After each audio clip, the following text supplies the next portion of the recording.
Welcome to the Jones Zone, a podcast by Darryl and JJ Jones. Hope you're going to like this video. We got a bunch of videos in our video bank, everything to do with real estate. So hope you're going to like it. If you do, subscribe for more and check out some other videos. Welcome, everybody, to another episode of the Jones Zone. Today, we're going to tackle the big, beautiful bill. Pat Leung is, she actually does my taxes. I can't recommend her highly enough. She ain't free, but she's worth 10 times more than you pay her. That's for sure. What did the big, beautiful bill do for business owners and real estate investors? How has the bill changed situations for them or tax code? Oh, yeah. Okay. So you're sitting down?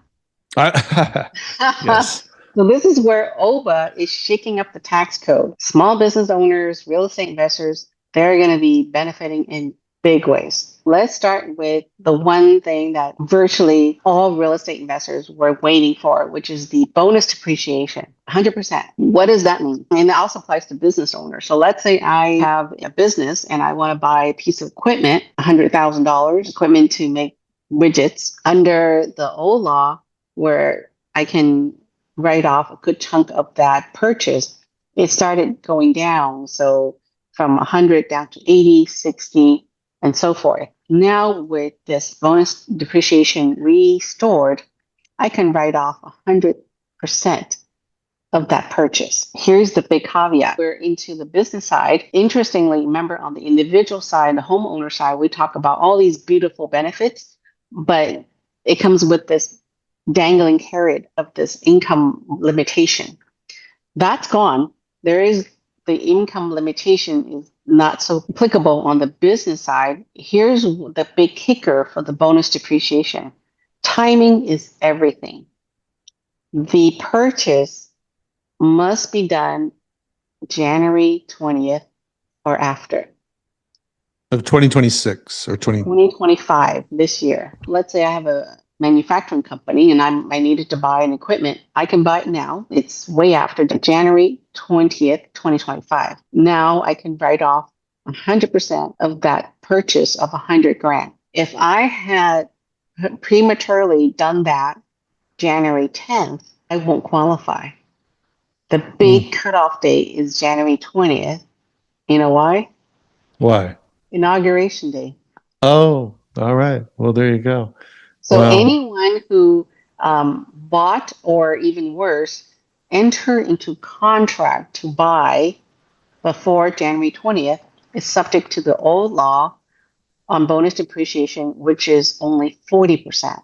I think there's a lot of whiteout right now going over contracts and redrawing. Yes, there is a little bit of an exception to that. Let's say if somebody bought and this actually is a real situation, a client bought a commercial property and it's taking one wing down at a time for massive renovation. So completely gutted the whole place. It's not occupied. They're undergoing construction renovation, and she did buy it last year, 2024, but the construction isn't done until way after January 20th. So in this case, you would qualify. The new improvements would qualify for this. January 10th or January 20th? Sorry, January 20th. Okay. Would qualify for this new bonus depreciation. But let's say if she didn't already own the building or do any of this construction work, instead she entered into escrow to buy this property on January 10th, and yet does not close on the property until February 10th. And now she's under the old law. Oh. I know. It's awful. Wow. Well, it's going to benefit a lot of people. Yes, it is. But this is, so bonus depreciation came up, like, this is not something new. It was made available, I think, since 2001 when the towers were hit. At that point, President Bush introduced bonus depreciation. At that time, it was 30%. And we thought, wow, this is the best thing since sliced bread. And then again, it went up to 50%. And then it became 100%. And it was on and off, on and off. And every time it was off, it gets bipartisan support. Now it's permanent. That's going to be huge. Real estate investors, business owners, this is massive planning opportunity. The write-off, there's no limit on the amount that you can write off. So let's give an example for a real estate investor. So give us some good examples, benefit and or affect a real estate investor. Real estate investor, by that I mean like a landlord, Okay. somebody who owns a piece of property for long term or short term rental. The renter moves out in September, and come October, they've got to put in a new kitchen, a new bedroom, a new bath, new everything. This they get to write When did well they put it in? after January 20th of 2025. Yeah. But wouldn't they get to write that off anyway? Under the old law, then they would write off 40% if they did it in between January 1st and January 19th. Last year, let's just make it basic. In 2024, a tenant moves out and they got to put a new kitchen, a new carpet. They only get to write off 40% of that. They do that. Last year, 2024, they would get 60%. She's very technical, Yeah, everybody. This it's is a not tech. me. I'm just the But messenger. but if that happens this year, then they get to write off 100% of that. Not just this year, but this year after I mean, okay. January 20th. Told you she's So, technical. You want this person doing your taxes, believe me. yeah, But this gets, at this point we're splitting hair, and you want to make sure you're on the right side of the hair. okay. But so you get to write off. So for those people who own rental properties, let's get specific to real estate investors. They get a much better write off for any types of updating, any types of replacement of windows, replacing carpet, painting, those things of Yes. that nature. This one is huge. Let me caveat one thing. California, not all states conform to bonus depreciation. And what do I mean by conform? So on the federal level, the IRS tax return, we can write off 100% bonus depreciation. California and a handful of other states have never recognized bonus depreciation. So the deduction is very different on the state side. So when people are thinking write off, we have to be cognizant that there is a federal write off and then there's a state write off, and they are not always the same. If you haven't already done it, tell us again, bonus depreciation. Bonus depreciation applies to the acquisition of qualified assets in which a business can write off a significant chunk in the first year of acquisition. So when they get that big write off, it brings their what could have been a very high taxable income to a very low taxable income, therefore alleviating them from a big tax burden, increasing the cash flow, and then they can do other stuff with that cash. And that's on the federal level. Now, for the state level, it's different. State level is different. Yeah. So state has never recognized, California has never recognized bonus depreciation. So it's just going to be under the normal, whether it's 5 year or 7 year, you have to stretch the write off over that period of time. What about Section 179 expensing? Yeah. Expensing boosted. Yeah. Tell us about that.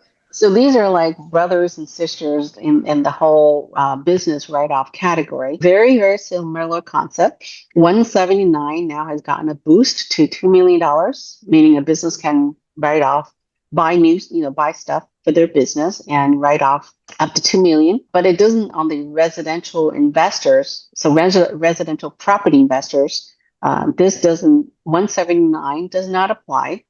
Applies to regular businesses, operating businesses. Big difference is bonus depreciation. We can bring any profits into a huge loss. It's a tax write-off. It's a tax loss. The 179, we can only bring the taxable profits down to a zero, and that's it. We cannot bring it to a loss the way bonus depreciation can. So bonus depreciation, I can turn a very nice cash flowing business into a tax loss in their tax return, but not with 179. 179, I can only bring it to zero.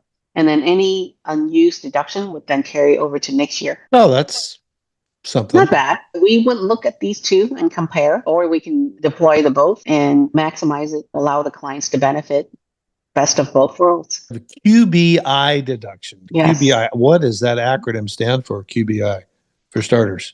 Qualified business income deduction. So for certain businesses like yours and mine, basically for businesses that are not operating in a C Corp. C Corps are what you think about, the big corporations. So for virtually 99% of small businesses, we operate as either as corporations or LLC partnerships. So for those folks, then we get 20% deduction on our profits. So let's say, I have a business that has a profit of $100,000. The QBI deduction would give me 20% or $20,000 deduction on that profit. That seems pretty big. That's nice. That's a pretty sweet deal. So that's profit for the corporation, not your income. There's a few caveats and or rules or definitions of what that means, of course. but that's a pretty good thing. Yeah, there are restrictions with the QBI deductions. Okay, so for professionals that have to operate with a license, so for example, lawyers, accountants, medical doctors, Realtors. medical practitioners, dentists, including. Then there is income limitation on the QBI deduction, but otherwise, real estate investors qualify, you qualify, manufacturing firms, virtually a lot of small businesses qualify for the QBI deduction. And there is, once you qualify, there are, some other limitations, but in terms of, is there a dollar limit to it? No. Some of these are huge, but again, there needs to be some preliminary planning to make sure you optimize, because you don't want to get caught in a surprise come April 15, and then the window for planning has closed 4 months ago. Now, what about qualified opportunity zones that get a makeover? What's a qualified opportunity zone? Yeah, so this is cool. If the qualified opportunity zone is a bunch of, I wouldn't say low income specifically, but rural areas where the government is trying to encourage private investors to buy properties and put upgrades to those properties. And in doing so, you get to defer or even wipe out capital gains on profits that are subject to capital gains tax. So, for example, if I sold stocks, I would be paying capital gains tax. If I sold a property, if I sold a business, I would be subject to capital gains tax. Well, instead of paying capital gains tax, I can use the profits invested in a qualified opportunity zone, and I wouldn't have to pay tax. It's almost like a 1031 exchange, tax deferred change. It almost is. It sounds very similar, but the big distinction in the 1031, you have to roll over everything into the new property, including your original investment. Here, they're saying if I bought Apple shares $100, it's now $1,000. If I sell it and I don't want to pay tax on it, my profit is $900. I would roll 900 of that into the qualified opportunity zone, and I can take back my original $100. You can't do that with a 1031. And the 1031, it's all of it. And a qualified opportunity zone, again, it sounds as though they're incentivizing going into areas where businesses may not typically go into. More specifically in areas where, like rural areas, that they're hoping private investors would go in, fix up the property. I mean, this could be like a 3-hour podcast on qualified opportunity zone, but it's encouraging folks that have profits, capital gains specifically, to dump money into areas that need some fixing up. I'll be blunt. I'm thinking of maybe some dilapidated areas and or city dense areas, low income areas, things like that. Yes. Okay. Designated, those areas are designated by the government. So it's not just like, hey, I think this needs some help, but there are zones designated by the government, and it's very address specific. So, and there are funds, just like mutual funds, there are companies have put together qualified opportunity zone fund whereby folks can invest their capital gains proceeds into these funds and get a deferral, even ultimately a tax-free. Where does someone find this map? Is there a map that one can find on the internet of these zones, or how does that work? Just type in qualified opportunity zone. And then they see something on the map and they go, my goodness, I'm going to sell my rental property.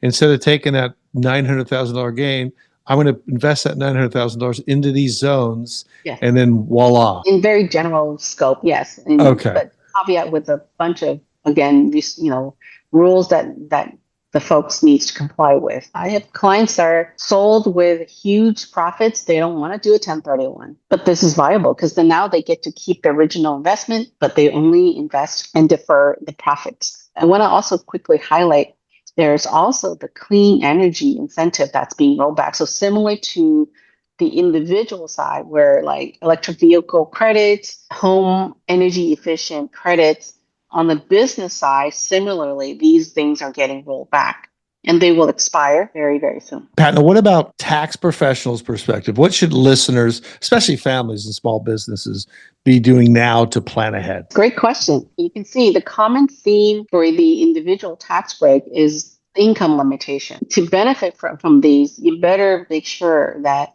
your income falls below those cutoff, right? So that means we got to start planning now. It doesn't mean people should stop working once they make over a certain threshold, but planning, being smart about it. They should start working with a qualified tax accountant to map out certain strategies to lower their taxable income. And again, the key word is lowering that taxable income so that they can qualify for these new benefits. Otherwise, if there's no planning, then and their income goes above these thresholds, they start losing out. I mean, these benefits are here. It's up to It's you. like exponential. This is a big deal. It is. With any tax law, including this one, it presents both traps and tax saving opportunities. And strategic planning is going to be essential, especially given this new environment. And I would encourage folks not to wait until tax time, because that's like really popular thing. Oh, it's not taxes not due, I'm going to wait. Don't wait. Start planning now. Start talking to your tax accountant. And if they're not capable of being educated or be able to plan in advance, then you need to look for another one so that they can help you plan. Yeah, that's the thing I loved about Pat. Pat has kind of, and I don't know if this is describing it correctly, but from what it was my recollection, you kind of go out there, you're ahead of your team to where you go out and read all these codes and read all the fine print and really be able to advise your tax planners. Hey, look, these are some opportunities that you got to be aware of, the new rules and the new laws and the new regulations. And you got to do it in advance. It's like if you're planning for a marathon, you don't start training a week before the marathon. You want to start planning in 6 months before the marathon. Right. Similar situation. Right. And then for those who were not well planned, they're not going to make it to the finish line. Okay, so to make it to the finish line, if people do want to get a hold of you, Pat Leung, tell us how to contact you. They could send me an email, pat@leungtax.com. That's an easy one. Pat at Leung, Leung tax.com. Right. Okay, I've emailed her so many times. I know I haven't memorized, but go ahead. Yeah. So yeah, they can reach out to me, or they can also reach out to you if they're looking to buy, sell, and do rehab. Just be in tune with a qualified professional that's looking forward, not backward. Start planning, everybody. Hey, there are going to be more episodes like this that I think hopefully the audience has found this incredibly helpful, because I know I have. And there's more shows that also will benefit you dramatically in terms of financially and just peace of mind, frankly. So please subscribe to the channel and listen to some previous shows and all of our future shows. And Pat, I want to thank you again for being a guest. This is awesome. You've done, such an asset to me, myself, and also to all our listeners. So thank you for everything you do. Keep reading. I remember Pat telling a story when she was a little girl. Everybody else was playing with toys and stuff, and she got a big thrill. What did you get a big thrill from doing? I picked up Iris Publication 17 from the library. And you were reading that, and you were fascinated. Thank God for people like you. That's all I can tell you. So, Pat, thank you very much, and have a great, great rest of your day. Thank you all. All right. Bye-bye. Thank you for watching. If you liked the video, please subscribe for more.